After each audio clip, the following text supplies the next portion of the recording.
Well, hello everyone. Welcome to the Hillbilly Files. My name is Leo, and I will be your host today. I'm up in a little holler called Narrows Branch. And I know I tell y'all all the time that, I'm familiar with this place or that place, but this one does have a little bit more significance than some. I spent from the time I was 4 to about the time I was 10, on and off, right down the road here, about 500 yards, maybe 1,000 yards. There was a man named Beechel Breeding that he and my mom got married and divorced 3 times. You heard me right. But yeah, it would be, get married and get into it, divorce. Next thing you know, I love you, I miss you, and me too. You know how that goes. But they were the weirdest odd couple in the world, really. He was retired Air Force Master Sergeant, Korea and Vietnam, right? And she was a old school country hillbilly, redhead, wild as a buck. Force of nature. Like I said, they were good together. Don't get me wrong. They were like Superman when you put them together. The problem is they were each other's kryptonite. That was the problem. They wound up separating amicably and remaining friends. He moved to Ohio, Meigs County, Ohio. And, that's how that went. But, yeah, so this is very familiar to me. The old house is gone and his family home, it's a new great big fancy house now. But I came on up and I knew approximately where I was coming. It's not far from where I spent a lot of my youth. There's nowhere to park. There's no road. Hang on, let me show you something when I came through. This is the easy part here under the canopy. Let me show you what I had to crawl through to get back here.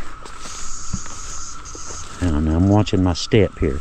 I just came through, but that don't mean another critter came up after I went through. Look what a hole. That's how I came in. That's the road out there. You can see a little bit of chain link fence that's left, and everything else here is completely overgrown. Somebody's put a trailer here many years later, and then it's been abandoned too. But we're not here for that. We're here for much older than that. Now, let me get back here. I've got my stuff right here. I'm pretty sure I'm going that way. But we'll find out in a minute, won't we? You see, today, we're here to try to put a family back together just a little bit. A family that once lived here and was building a life that is now laying, obviously, in ruins. So, how did it get to this point? Charlie Connley was born October 1st in 1882 in Salyersville, Kentucky, a few hours from here. He was the firstborn son of James Smith Connley and Rebecca Witt. As was very common in the area, his dad was a coal miner. At some point, 30-year-old Charlie met and married 20-year-old Effie Stafford, who was from Blackberry, Kentucky, just down the road from here. She was the 4th born child of William T. Stafford and Mary Ann New, no relation to me as far as I know. Her father was a farmer. By the 1920 census, they had 3 children and are living here on Narrows Branch, where their life together began and ended. By 1930, Charlie is a coal miner and they have 6 children. The youngest, baby Mary, is only 2.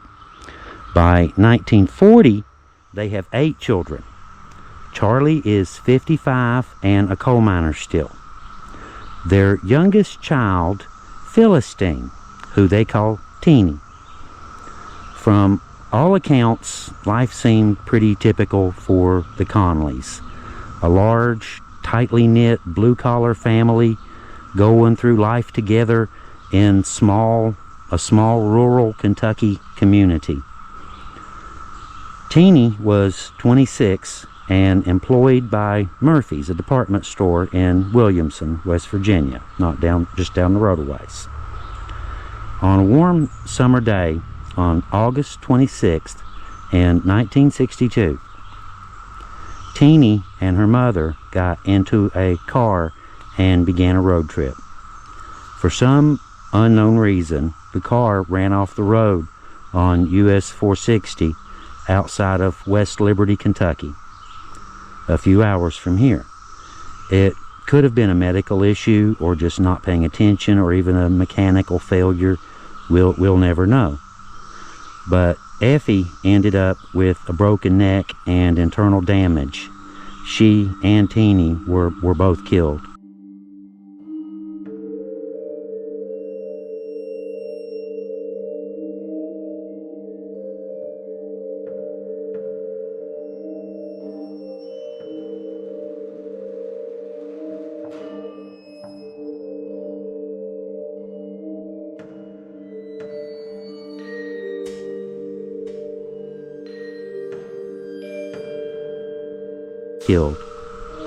Charlie was notified. Then he and his children had the heart-wrenching job of preparing and following through on a double family funeral right here in their backyard. The exact same place where they had shared so many happy memories together. From that day on, Charlie had to wake up each morning aware that his wife and daughter were not only gone, but they were buried just a few yards away from him. For some people, that brings comfort, but we'll never know how he truly felt about it. But it was traumatic seeing them there every day, I'm sure. Charlie didn't last long after that horrible day. He lived 2 more years before joining them here in the backyard cemetery. Now that we've got you guys up to speed on what we're doing and what we're looking for, we are looking for the remains of an old collapsed building that should be somewhere back on this mountain. And there should be a graveyard right there at the house where Teeny and her mother are buried, along with several other people. And as you can see, this one is extremely overgrown. Probably one of the wildest I've been in a while. We usually do this stuff in the wintertime when vegetation's down, it's not so snaky, but that's okay. I'm pretty used to it, and I got me a little snake pokey stick, so I'm kind of scanning the ground ahead as I go and watching for any signs of even the slightest movement and sounds, and just on high alert. You know how it is in a place like this. You are on high alert at all times. You're scanning the ground constantly. And if you're not, you're a fool. Plain and simple. This is some snaky territory. This is some everything territory. Like I said, this is out in Pike County, Kentucky, way up in a holler called Narrows Branch, and then off the holler into the woods. So it's like deep, then you go deep, and then you go a little bit deeper. And then you're here where I'm standing, getting ready to go deeper. Yeah, that's pretty much where we're at this point. So, I guess, with all of that being said, and, we pretty much all on the same page now. We know what we're looking for. We know where we're going. Should be somewhere within, real close. Satellite image, I'm guessing 80 feet up, give or take. So we'll find out. All right, let's put the camera down and get to climbing a mountain and see what we can find. We'll see you guys up there.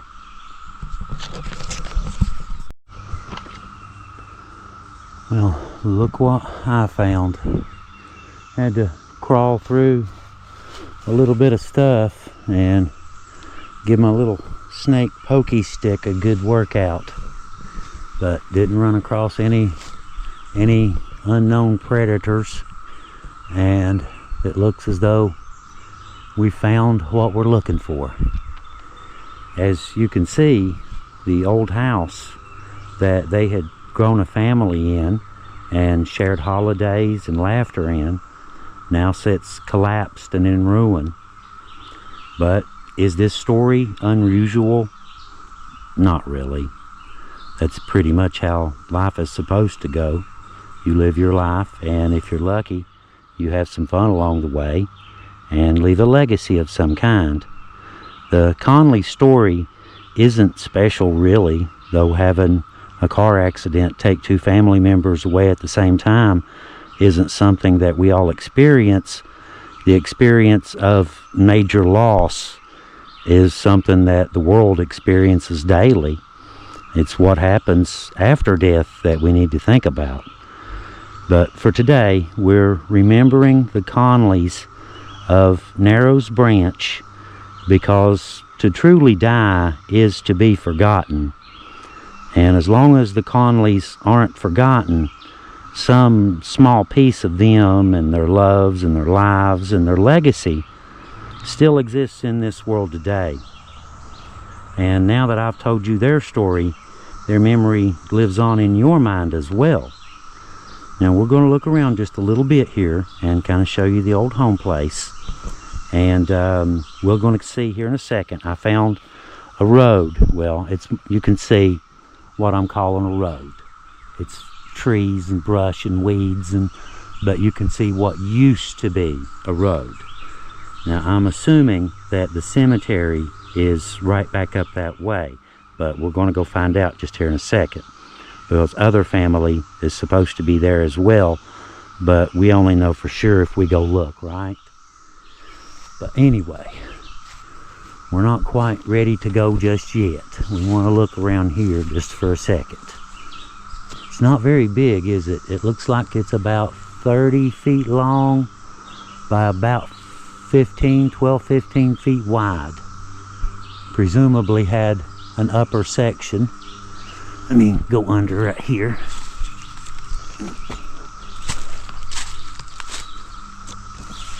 Pretty spry for an old guy, huh?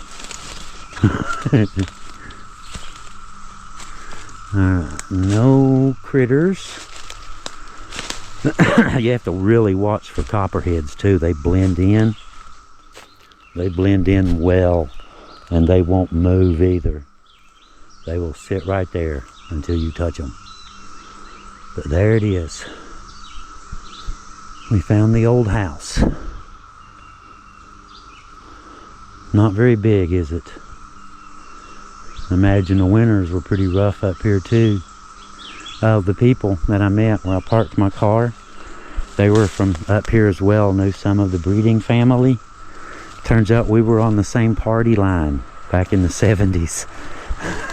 I know I'm giving away my age there, ain't I?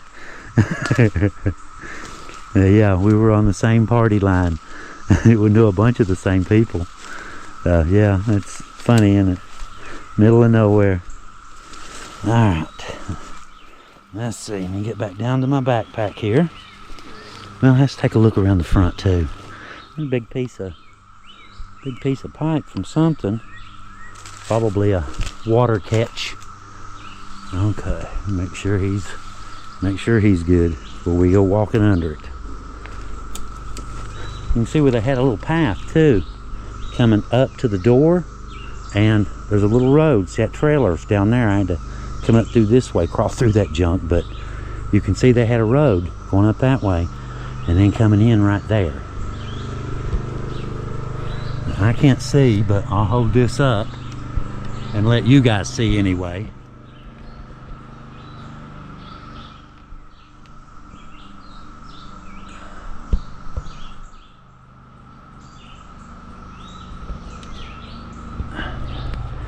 Let somebody see inside anyway, huh? And I can look inside when I see the video at home. All right. There. Up.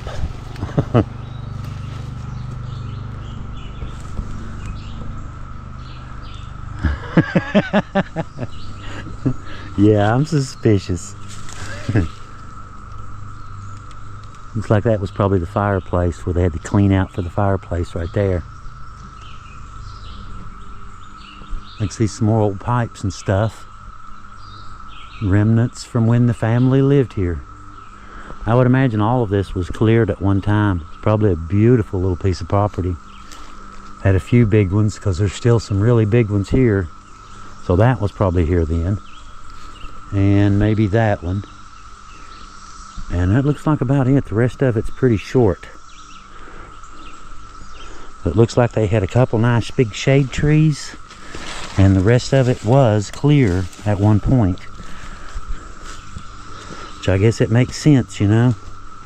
Family gatherings and all that stuff. They probably had all sorts of really wonderful memories. Right there, in that very spot right there where that little flat is. That was their front yard. You imagine. And look at it now. Total ruin.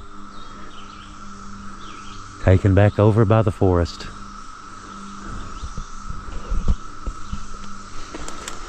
Okay, now get over here, get my backpack, and we'll head up the hill. In 1 second, let me get my backpack on, get my snake pokey stick ready, and there's the quote road. Yeah, that's the road that we're going up. You can see it's a little tiny, looks like a game trail going up this side of it, so that's where we're going. Okay, backpack, snake pokey stick at the ready, and we're heading out. I don't think it would be very far. Right there, I see, looks like some funerary flowers right there. Good sign. Yucca plants, certain things, lilies, a lot of cow lilies will usually indicate a graveyard. Like I said, yucca plants, they're supposedly, old legend says that yucca plants keep bad spirits away. So that's why they, you know, that's why there's a lot of yucca plants around cemeteries. And you can see where it used to be a road.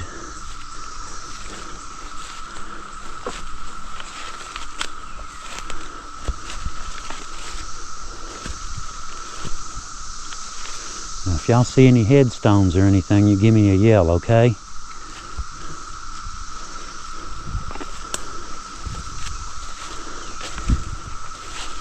Or if you see any snakes, give me a yell for sure then.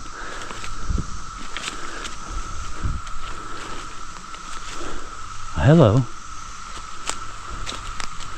An old broken down wall.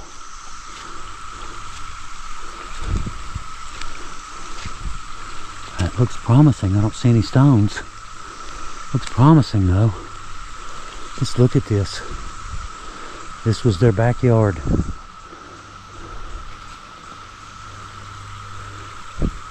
Pretty creek down there. Fresh water. I hear you. It's a cicada. A lot of them. Funerary flowers. This is it. It has to be. Look at the walls. Just collapsed.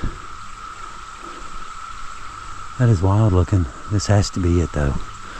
Well, 99% chance. Hello. I see a stone. Connley. That's it. We found it.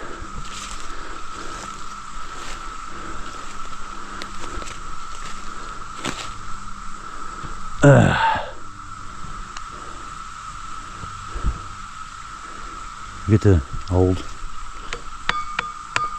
you can see there's several of them, or a chain used to go all the way around the old graveyard, and you can see the boundary, what's left of a wall along the back. Okay, let's start our search. It's getting warm, but at least I'm under the canopy here, almost. Okay, Charlie, here we go.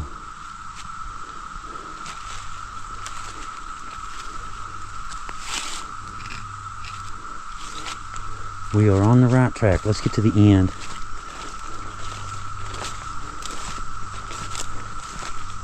Oh, there's another one. I didn't see that heart. Look at that. That is so pretty. That is hand carved.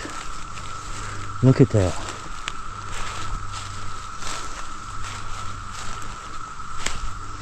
Wow. That is beautiful.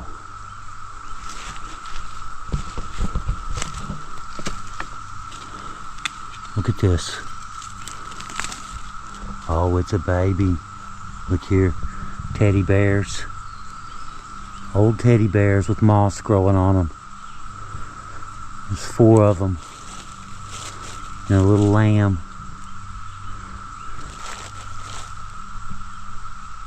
It says Brother Sean David Hall.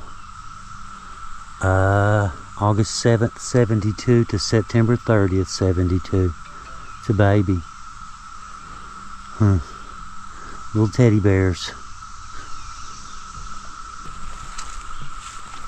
This is Cecil Worthington, Kentucky Private 50th General Hospital, World War II, 1920 to 1970. Probably a medic of some sort. The 50th General Hospital, World War II. Well, this one says Father. And that stick is really handy. I may have to do that more often.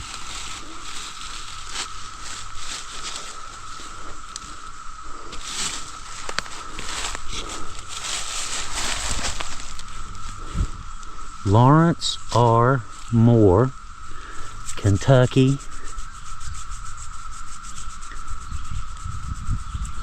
First Sergeant.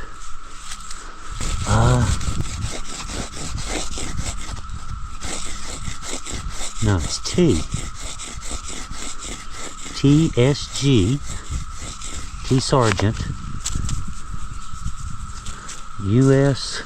Marines. Marine Corps. World War II. 1924 to 1965.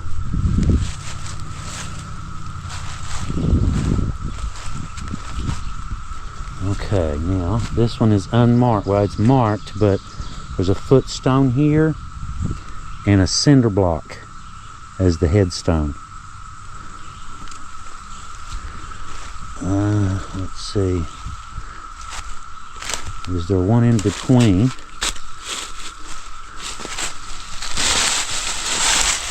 No. No. No. Okay. There we go. I think we're getting into them. That's Connley there. Here she is. This is Teeny right here. This is Teeny. We found her. Right there. Philistine Connley. We found her, guys. January 14th, 1936 to August 26th, 1962. Philistine Connley. This is Teeny, guys. It's weird, you know, you do these, us, you know, like looking at a picture of her yesterday, last night, preparing for today. And, you know, just she's kind of standing there in the sun, and, you know, 1940s vehicle in the background, and, you know, just looks, I don't know, young. She looks vibrant. She looks full of life. And here she is now.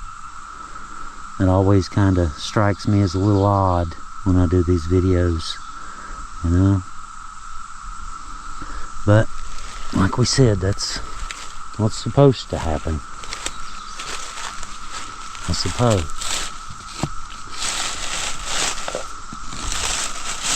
There's Charlie.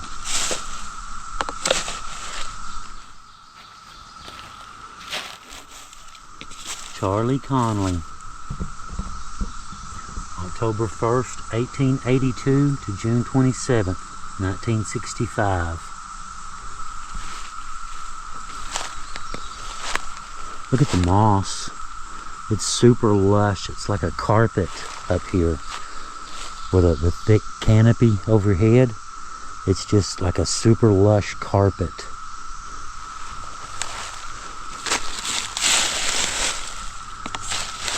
There's Effie. Yep, there's Effie right there. Effie Conley. September 25th, 1893 to August 26th, 1962.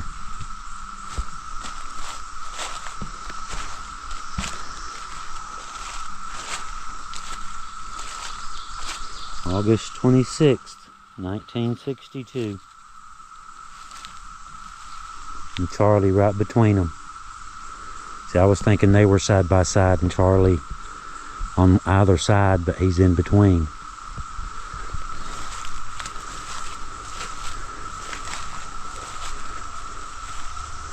Okay, are there any more?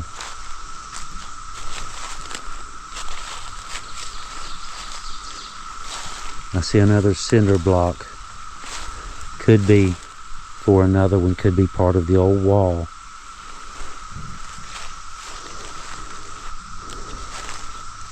And there was something else. I don't know exactly what this one was, but there, yeah. This big round one. It looks like it might have said something many years ago. Who knows? It could have been something Charlie did, for all we know, guys.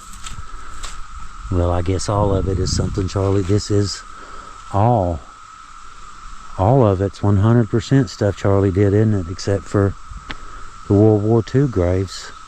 Well, no, those would be him too, wouldn't they? He did that too. Yeah, 65. Wow. It's a lot of heartache for one family all at once, isn't it? And poor old Charlie, he made it a couple of years. But like I said, every day, every morning, he would wake up in his little house right down here and have to know that his wife and his daughter are up here on the hill. But at least now we've told their story, and somehow it doesn't bring any of the Conleys back, doesn't help them in any way, but it does keep their memory alive. And like I said, to truly die is to be forgotten, and now they're not forgotten. They're chronicled now. We'll document everything online and do take care of all the little details and make sure that everyone's known and the locations and so forth. So at least we did something, you know. We kept their memory alive, even if we can't bring them back. You know, we can't bring Teeny back, but we can bring her memory back. You know, we can share her story with you guys. That we can do. Anyway, guys, it's been quite the little adventure today. It really has. Kind of roaming around Narrows Branch. I haven't been up this holler in probably 15 years, something like that. And what are the odds of, well, I guess the odds are pretty good, I suppose, not that far above, the breedings and where I used to live, that, I suppose it's not that uncommon that, the guy you would actually speak to actually knew all of them. And, I'm parked in his driveway. As a matter of fact, there's nowhere to park here. It's completely overgrown. So I'm parked. You go down this way, down this path, down through the Conleys' yard, around the trailer, crawl through the weeds, literally arch about that high, about 3 foot is all I could get through there, but I made it. Get through there, walk up the road, around the curve, and back up to the house where the car is parked. So yeah, we've still yet got a little bit of an adventure after we finish filming the adventure. Such a beautiful place though, isn't it? Just so peaceful. The babbling brook. Let's go take a look. Well, let's pay close attention and go take a look. Just wander off into the, yeah, like a puppy dog walking up to an alligator. Hi, buddy.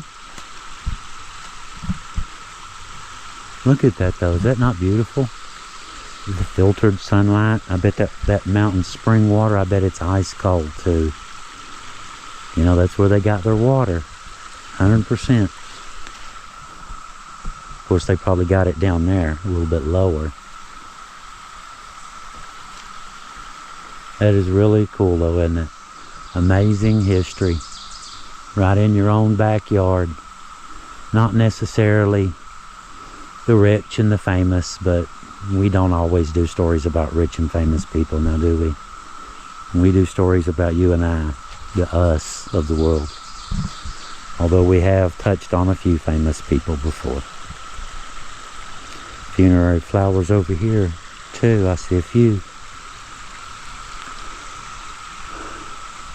Such a nice place though. Just imagine when they were here and had this all cleaned up and nice and pretty and neat.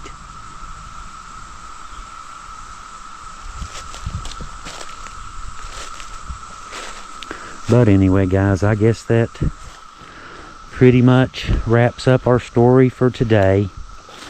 I hope you guys enjoyed our little journey back in the mountains and our little tale from yesteryear. We appreciate you guys for coming along. We thank you very much. Like I said, hope you enjoyed our little video. And until next time, from the middle of nowhere, back in the brush, back in the scrub brush, up a holler in Kentucky, in the middle of nowhere. This is Leo with the Hillbilly Files. Leo out. Rest in peace, Connley family.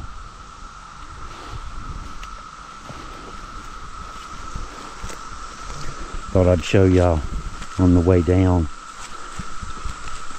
Show y'all some of this stuff. We're actually not far from the road, from, the holler. Just thought I'd show y'all how thick some of this stuff is here this time of year.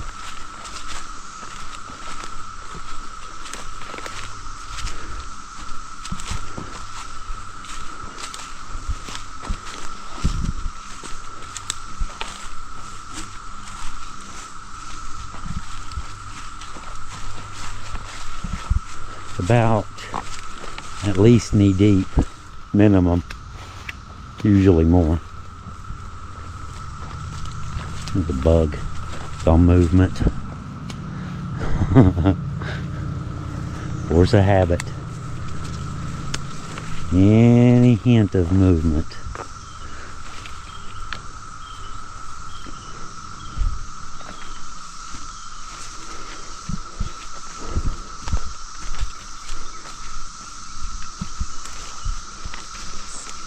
And of course, right here's the house, the Connley home right there.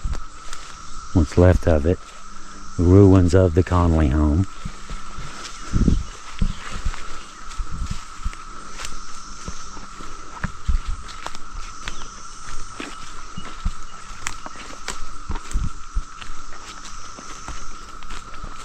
Now here's the tricky part.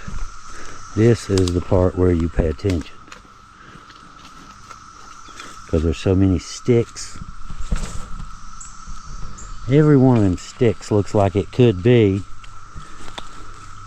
a snake, and every snake looks like it could be a stick. It's the question of differentiation, right?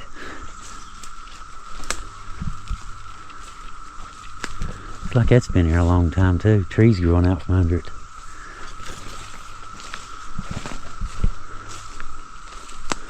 Okay, fun part.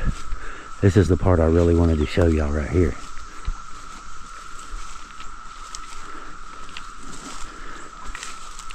Okay. Eyes down.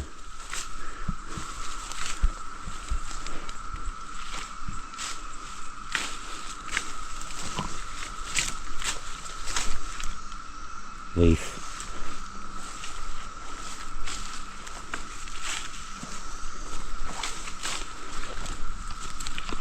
Turtle. Grandma used to say, wherever you see turtles or snakes, look at that. Look at that. Bend down, that's the opening. I have to go through that little hole to get out of here, guys. Can you see the daylight? That little teensy hole in the center? About the size of a grapefruit? That's where I'm going. Ready? Here we go.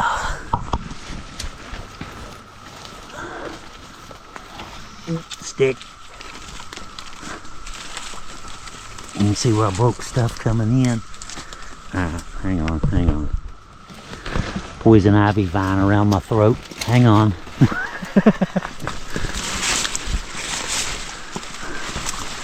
Luckily I'm immune to poison ivy. It doesn't do anything to me. Wow. Look at that. You can barely tell I came through there. Look at that. This stuff's 30 feet tall. Look at that junk. The old Connley homestead. Right back there. And there's the little grapefruit sized path. Closed right back up.